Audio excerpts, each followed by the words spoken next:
नमस्कार दोस्तों, आपका हमारे यूट्यूब चैनल एजुकेशन फॉर में स्वागत है। तो अब हम रेलवे एनटीपीसी की तैयारी करने जा रहे हैं। तो इसके लिए मैंने ये सोच रखा है कि एनटीपीसी की तैयारी करने के लिए हम जैसे जानते हैं कि रेलवे जो अपने क्वेश्चन बार बार रिपीट करता है, तो हम क्या करेंगे कि आरआरबी जेई का जो पेपर अभी पिछले साल 2019 में हुआ है, फर्स्ट टायर का, उसके क्वेश्चन को हम पूरे जो पेपर हुए हैं उसके सारे क्वेश्चन हम सॉल्व करेंगे। पूरे एकदम मैं सीरियल वाइज हर डे वाइज और टायर हर शिफ्ट का मैं पेपर सॉल्व कराऊंगा। तो ये 22 मई का ये पेपर है, आप देख पा रहे होंगे। 22 मई ये सबसे पहला शिफ्ट का ये पेपर है। 22 मई 2019 का ये पहला शिफ्ट का पेपर है। तो मैं इससे स्टार्ट कर रहा हूँ। मैं जेई का पेपर इसलिए ले रहा हूँ क्योंकि इसका जो पैटर्न है क्वेश्चन, वो आरआरबी एनटीपीसी के पैटर्न से काफ़ी मैच करता है, इसलिए मैं इसको इस सीरीज़ को इसके जो आरआरबी जेई के ही क्वेश्चन मैं ले रहा हूँ। तो आइए स्टार्ट करते हैं। 22 मई 2019 के शिफ्ट 1 के का क्वेश्चन से मैं पहला स्टार्ट करता हूँ।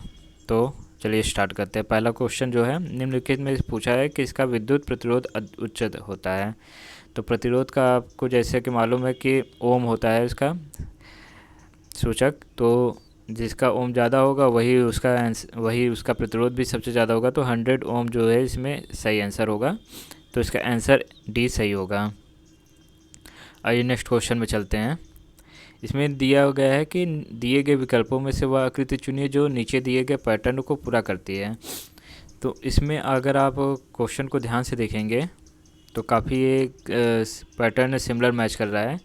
ये जो है पैटर्न इससे मैच कर रहा है, तो ये आप निश्चित तौर पे जानेंगे कि ये वाला पैटर्न इससे मैच करना चाहिए। तो इसका जो एक इस तरीके से पैटर्न बनेगा, जैसे देखिए हम बनाते हैं। पहले एक ये बना रहेगा, फिर उसके बाद ऊपरी वाले भाग से ये एक लाइन खींची हुई है, तो ये हम एक लाइन खींच देते हैं। तो आइए देखते हैं कि किससे ये मैच कर रहा है। तो हम देखेंगे तो ये डी ऑप्शन जो है उससे मैच कर रहा है, तो डी आंसर सही होगा। नेक्स्ट क्वेश्चन है, निर्जलीकरण के दौरान सामान्य शरीर में नष्ट होने वाला पदार्थ कौन सा है। तो इसके ऑप्शन है शर्करा, potassium chloride, calcium phosphate, sodium chloride. तो इसका आंसर डी होगा, सोडियम क्लोराइड। ये सब आप लोग क्वेश्चन ज़रूर तैयार कीजिए क्योंकि ये सब क्वेश्चन बार बार रिपीट होते हैं। तो नेक्स्ट क्वेश्चन देखते हैं। ये क्वेश्चन दिया हुआ है कि एक बस सुबह 5 बजे से आगरा से रवाना होती है और दोपहर 12 बजे दिल्ली पहुंच जाती है, और एक बस जो है दूसरी बस जो है 8 बजे दिल्ली से रवाना होती है और 3 बजे आगरा पहुंचती है। वे किस समय मिलती हैं। तो क्वेश्चन ये पूछा गया है कि दो बस हैं। एक बस ए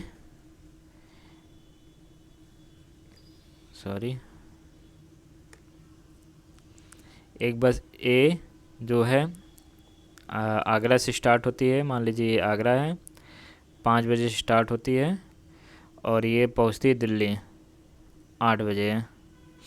और दूसरी बस जो है दिल्ली से स्टार्ट होती है 3 बजे, ये 8 बजे नहीं, ये 12 बजे पहुंचती है। और दूसरी बस जो है 8 बजे स्टार्ट होती है दिल्ली से और 3 बजे पहुंचती है। तो अगर ध्यान से देखें तो पहली बस जो है 7 घंटे लेती है पहुंचने के लिए दिल्ली, और दूसरी बस जो है आगरा पहुंचने में भी 7 घंटे ही लेती है।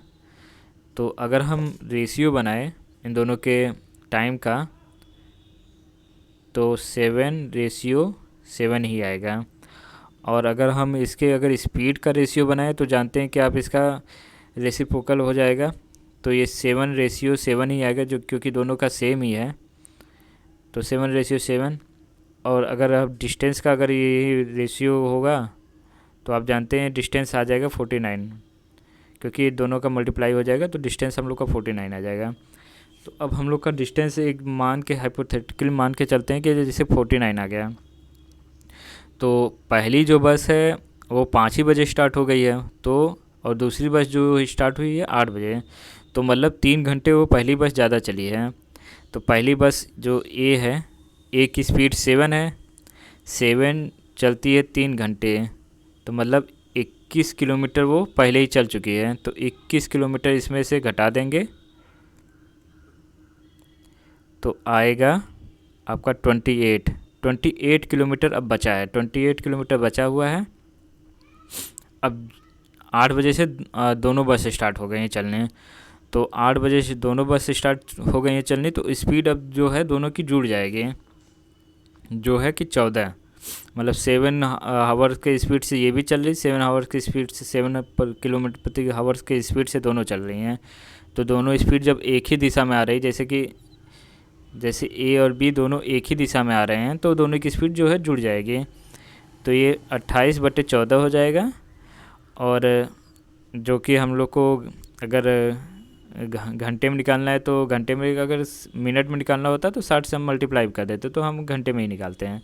तो 14 का 28 से मल्टीप्लाई करेंगे तो डिवाइड करेंगे तो 2 आएगा, मतलब 2 हावर्स में दोनों एक दूसरे से मिलेंगे। तो 8 बजे से 2 आवर्स हम जोड़ देंगे, तो मतलब कुल मिला के ये 10 बजे जाके एक दूसरे से मिल जाएंगे, 10 बजे मिल जाएंगे। आइए नेक्स्ट क्वेश्चन चलते हैं। पहले एशियाई खेल का आयोजन इसमें से किस देश में किया गया है? अगर आपको मेरे समझाने पर नहीं समझ में आए तो अगर आप कमेंट कर देंगे तो मैं उसको फिर से आपको समझाने की कोशिश करूँगा। तो इसका आंसर होगा आपका सी, भारत में ही इन देशों में पहले एशियाई खेलों का आयोजन किया गया था। आइए नेक्स्ट क्वेश्चन पे चलते हैं। निम्नलिखित में से किस भारतीय राष्ट्रपति का कार्यकाल सबसे लंबा रहा है? तो आप सभी को मालूम है कि हमारे सबसे पहले जो डॉक्टर राजेंद्र प्रसाद हैं, उन्हीं का कार्यकाल सबसे ज़्यादा लंबा रहा है। आइए नेक्स्ट क्वेश्चन चलते हैं। 2 या 2 से अधिक प्रतिरोध को एक समान 2 बिंदुओं के बीच जोड़ा जाता है, तो वे किस तरीके से जुड़ेंगे? जैसे कि आपको मालूम है, जब किसी प्रतिरोध को जोड़ा जाता है, ये पूछ रहा है कि 2 बिंदुओं के बीच में कैसे कोई जुड़ेगा। आपको मालूम होना चाहिए 2 बिंदुओं के जोड़ने के लिए इसको हमको पैरेलल में ही जोड़ना पड़ेगा, मतलब समानांतर में ही जोड़ना पड़ेगा। तो इसका आंसर होगा सी, क्योंकि अगर सीरीज में जोड़ेंगे तो वो 2 बिंदुओं के बीच में नहीं होगा, वो 2 अलग अलग बिंदु हो जाएंगे, जैसे कि ये सीरीज में होता है। तो इसका आंसर होगा सी।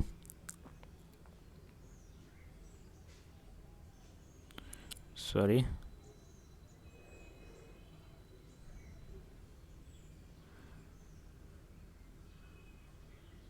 एक मिनट।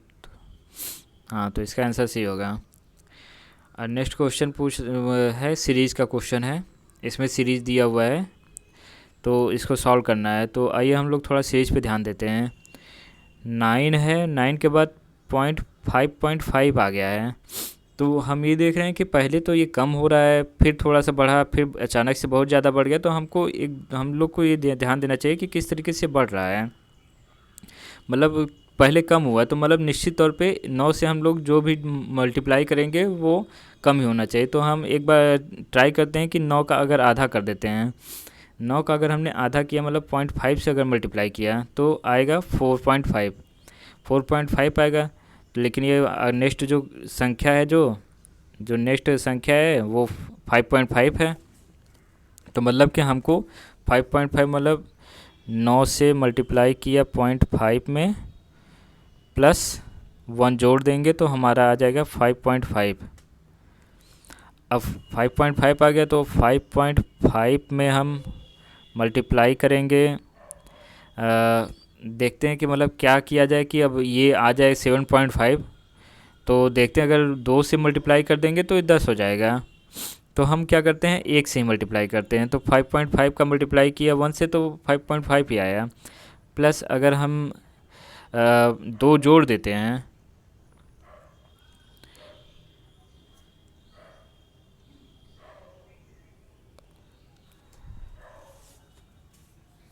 सॉरी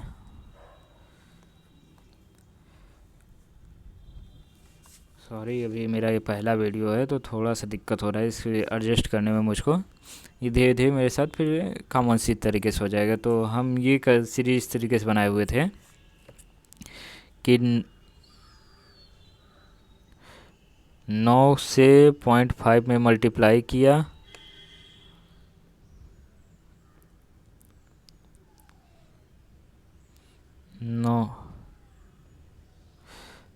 9 से 0.5 में मल्टीप्लाई किया प्लस 1 जोड़ दिया तो 0.5 आ गया। फिर उसके बाद 0.5 से हमने 1 से मल्टीप्लाई करके 2 जोड़ दिया तो 7.5 आ गया। अब 7.5 से हम लोग देख रहे हैं कि 19 आना है, तो हम क्या करते हैं, पहले 7 से मल्टीप्लाई करते हैं, तो 7 दूनी 14 कर देंगे, तो मतलब कभी हम पास में पहुंच जाएंगे। तो 7.5 से हम एक देखेंगे कि हमारा एक सीरीज तरीके से भी बन रहा है। 7.5 से हम मल्टीप्लाई किए 2 से, तो ये देखें पहले 0.5 से मल्टीप्लाई हुआ, फिर 1 आया, मतलब ये दुगने में मल्टीप्लाई हो रहा है, तो मतलब यहाँ 2 भी आ जाएगा। और अगर अब देखें 7.5 से 2 से मल्टीप्लाई किए तो हमारा कुल 15 आया, तो 15 से 19 जाने के लिए हमको 4 चाहिए, तो हमने 4 जोड़ दिया तो आया हमारे ये 19। तो अब हम एक ध्यान से देखेंगे तो हमारे एक तरीके से सीरीज़ के तरीके से बन रहा है। यहाँ पे 0.5 से मल्टीप्लाई हो, मतलब 2 गुने से मल्टीप्लाई हो रहा है, और यहाँ पे 2 गुने से प्लस में जुड़ रहा है। तो अब हम उसी तरीके से आगे बढ़ते हैं। तो 19 इंटू 4 कर देंगे, प्लस 4 दूने 8 हो जाएगा, 19 हटते 76 प्लस 8 जोड़ देंगे, हमारा आ जाएगा 84। 19 प्लस 4, 19 इंटू 4 कर देंगे 76 हो जाएगा, प्लस 8 कर देंगे तो 84 हो जाएगा। तो अब हमारा 84 इंटू 4 का इंटू 8 हो जाएगा, प्लस इंटू 16 कर देंगे, हमारा आंसर आ जाएगा, जो कि हमारा आंसर हो जाएगा। तो हमारा आंसर हो जाएगा सी 688 हमारा आंसर हो जाएगा। आप इसी तरीके से कर लीजिएगा, यही आंसर आएगा, मल्टीप्लाई कर लीजिएगा। अभी मेरे पास इतना टाइम नहीं कि मैं मल्टीप्लाई भी करता रहूँ। तो नेक्स्ट क्वेश्चन आइए देखते हैं। तो नेक्स्ट क्वेश्चन है CHMR। तो इसको हम जो है कि मतलब कि क्या करते हैं, जोड़ के देखते हैं। C का होता है, अगर हम जोड़ेंगे ABC तो 3 आएगा, इंटू H का 8 आएगा, इंटू M का आपका होता है 13, R का होता है 18। तो एक तरीके से हम देखें तो 5 के हिसाब से बढ़ रहा है, 8 5 13, 13 5 18, 13 5 18 हो रहा है। तो मतलब अब 18 में 5 हम जोड़ देंगे, मतलब 23 क्या होना चाहिए, W होना चाहिए आपका, तो W इसका आंसर सही होगा। आइए नेक्स्ट क्वेश्चन में देखते हैं।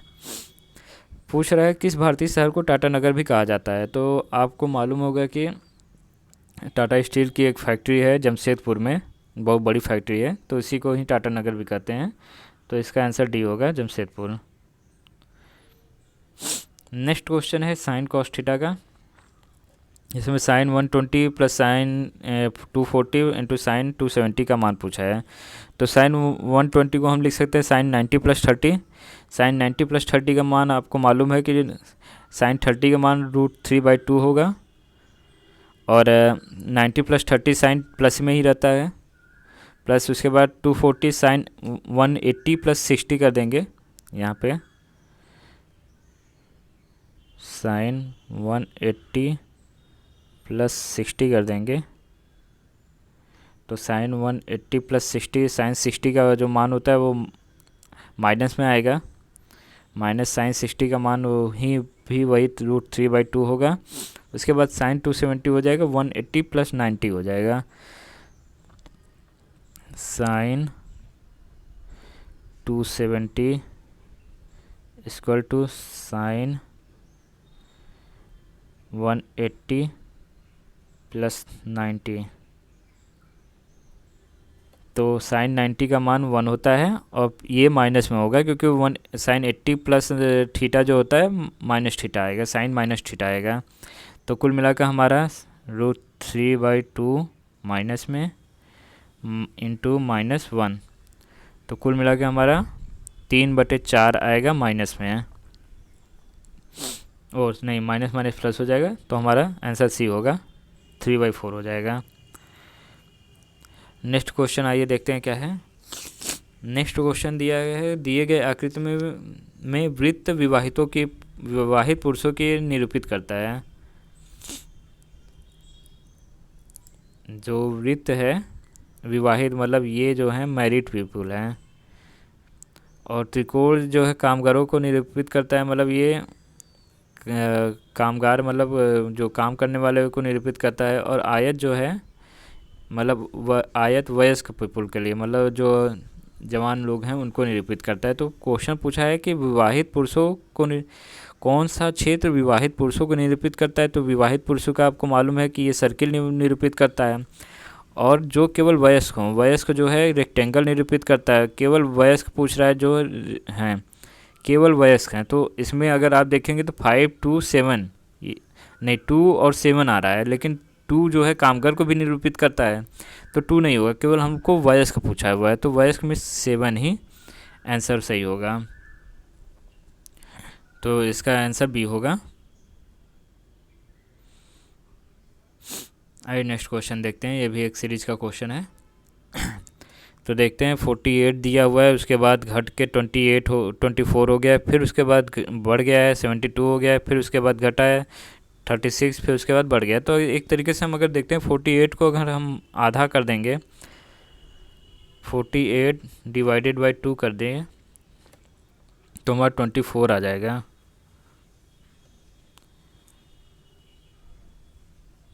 और फिर 24 को डिवाइडेड बाई 2 कर दिए तो 72 आ जाएगा। और 72 को फिर आधा कर दिए तो 36 आ जाएगा। सॉरी, 24 इंटू 3 कर देंगे तब 72 आएगा। तो यही देख रहे हैं कि फिर 72 को आधा कर 36 आएगा, फिर 36 इंटू 3 कर देंगे तो 108 आएगा। तो अब फिर से हमको 108 का हम आधा करेंगे तभी हमारा आंसर आएगा। तो 108 का जैसे कि आधा कर देते हैं तो 5 10 2 चौका 8, मतलब 54 जो है आंसर सही होगा। तो इसका आंसर डी होगा। नेक्स्ट क्वेश्चन है, दो असहभाज्य संख्याओं का गुणनफल 903 है, उसका लसपा ज्ञात कीजिए। तो जैसे कि आपको एक फार्मूला मालूम होगा कि दो संख्याओं का गुणनफल, जैसे a into B equal to क्या होता है,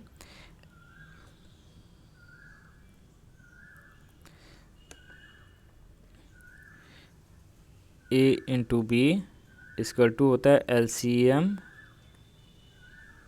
इंटू उसका MCM भी सेम होता है, इक्वल टू सेम होता है। तो दो अभाज्य संख्याओं का गुणनफल का जो MCM होगा वो 1 होगा, क्योंकि जो अभाज्य संख्याएं होती हैं उनका जब कोई भी भाज्य नहीं होता तो इसका MCM मतलब मसपा एक ही हो जाता है। तो अब इन दोनों का गुणनफल दिया हुआ है 903, तो इस तरीके से हम सॉल्व कर देंगे। 903 इंटू LCM इंटू 1, तो हमारा जो LCM भी होगा वही 903 ही हो जाएगा, क्योंकि MCM का वैल्यू 1 दिया हुआ है। तो LCM हमारा 903 हो जाएगा। तो इसका आंसर डी हो जाएगा। आशा है कि आप लोग को समझ में आ रहा होगा। थोड़ा पहली बार मैं कर रहा हूँ तो थोड़ा सा दिक्कत हो रहा है मेरे साथ।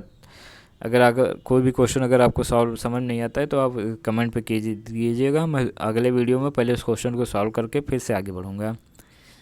तो नेक्स्ट क्वेश्चन है, आधुनिक मनुष्य का वैज्ञानिक नाम क्या है। तो ये साइंस का क्वेश्चन है, तो इसका आंसर सी होगा, होमो सैपियंस होता है। नेक्स्ट फिर क्वेश्चन है, किसी राशि का पर 2 वर्ष का साधारण ब्याज 400 है, यदि R 4% अधिक होता तो साधारण ब्याज 400 अधिक हो जाता, वह मूल राशि ज्ञात कीजिए।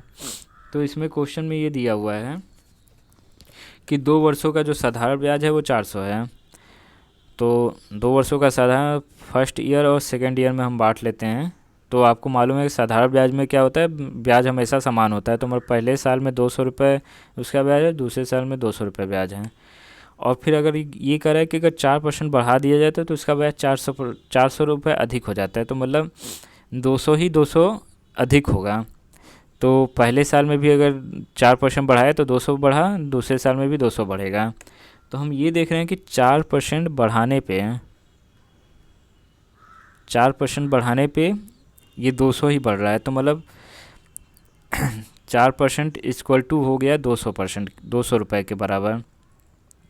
तो अब हम इसी तरीके से सॉल्व कर लेते हैं। 4% जो हो गया आपका 200 रुपये के बराबर हो गया। तो अब हमको पी निकालना है। हमारा 1 मिनट, 200 रुपये ब्याज आया, जो फार्मूला होता है P into R into T बटे 100। आर हमको मालूम चल गया 4% है, तो 4% यहाँ पे रख देंगे। तो ये 200 इंटू 100 कर देंगे, डिवाइडेड बाई ये 4 कर देंगे। और टी का वैल्यू हम 1 साल के लिए रखे हुए हैं, क्योंकि अगर 2 साल के लिए रखते हैं तो ये 400 हो जाता है और कुछ नहीं है। तो हम मल्टीप्लाई कर देते हैं और डिवाइड कर देते हैं। 4 का 100 से डिवाइड कर देंगे तो 25 आएगा। 25 इंटू 2 आ जाएगा आपका 5000। तो आपका मूलधन जो आएगा वो है, मूल राशि जो आएगी 5000। तो इसका आंसर सी होगा। आइए नेक्स्ट क्वेश्चन में देखते हैं। नेक्स्ट क्वेश्चन है, ये कह रहा है कि ये एक सांकेतिक भाषा में आंसर वो दिया हुआ है। तो अगर हम इसको ध्यान से देखें, 23@47 एंड 22 इक्वल टू 48। अगर हम ध्यान से अगर देखें तो 47 में 22 घटा देते हैं, एंड की वैल्यू अगर हम माइनस मान लेते हैं तो हमारा आएगा यहाँ पे 3, मतलब 23 आएगा। 25 आएगा।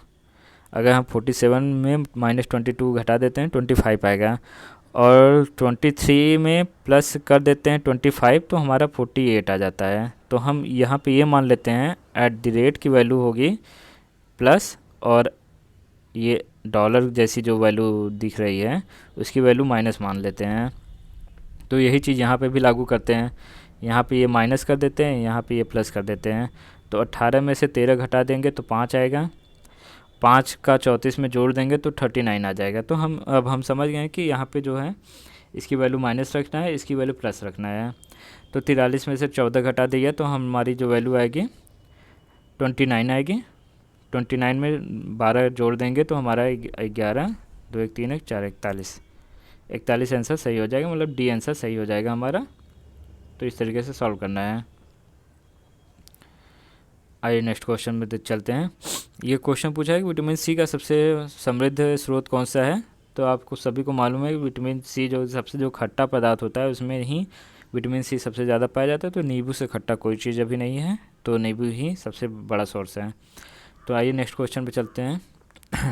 तो ये क्वेश्चन पूछा है कि डाकिया डाक घर से लौट रहा था, उसने उत्तर की ओर उसके सामने उत्तर की ओर था, और डाकघर उससे 100 मीटर की दूरी पर था। जब वह बाएं मुड़कर शांति विला में अंतिम पत्र देने के लिए 50 मीटर चला, वह फिर मुड़ा और 40 मीटर उस दिशा में चला, और फिर उसी दिशा में चला, और फिर अपनी दाहिने ओर मुड़कर 100 मीटर चला। वह डाकघर से कितने मीटर दूरी पर है। तो ये क्वेश्चन दिया हुआ है। आइए देखते हैं। एक डाकिया डाकघर लौट रहा था, उसके सामने उत्तर की ओर था। तो पहले हम एक वो बना देते हैं, नॉर्थ साउथ वेस्ट ईस्ट। तो उसके सामने उत्तर की ओर था, तो मतलब ये खड़ा हो गया उत्तर की ओर। जब वो डाकघर उससे 100 मीटर की दूरी पे था तो वह बाएं मुड़ा, मतलब भी नॉर्थ की तरफ देख रहा है, मतलब इधर देख रहा है, और मुड़ा वो बाएं। तो मतलब अब इस समय वो वेस्ट की तरफ देख रहा है। बाएं मुड़कर शांति विला में अंतिम पत्र देने के लिए 50 मीटर गया। तो ये मतलब 50 मीटर गया। वह फिर मुड़ा और 40 मीटर उसी दिशा में चला। 50 मीटर चला और फिर मुड़ा और 40 मीटर। 1 मिनट।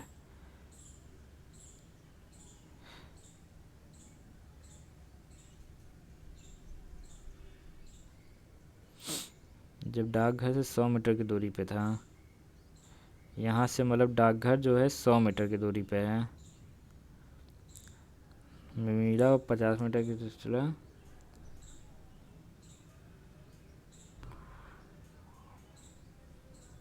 यहाँ से 40 मीटर और चला ये,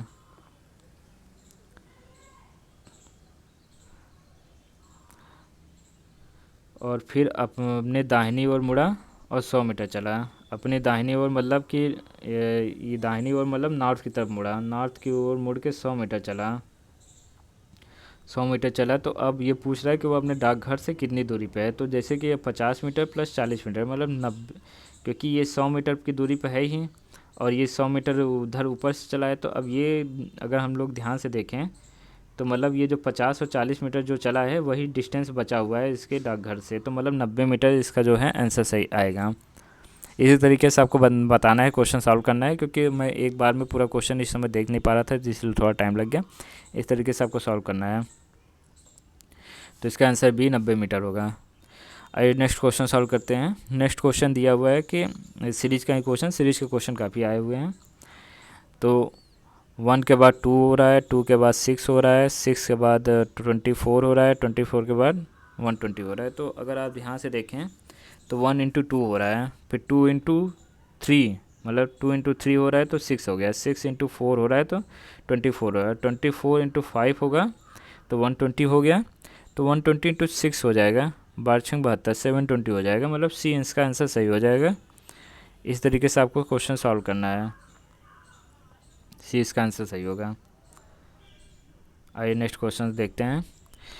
वह प्राकृतिक घटना में स्थैतिक विद्युत शामिल होती है। किस प्राकृतिक घटना में स्थैतिक विद्युत शामिल होती है? तो जैसे आपको मालूम है कि जो बिजली गिरती है उसी में ही विद्युत स्थैतिक शामिल होती है। तो इसका आंसर बी होगा, तड़ित, जिसको लाइटनिंग कहते हैं।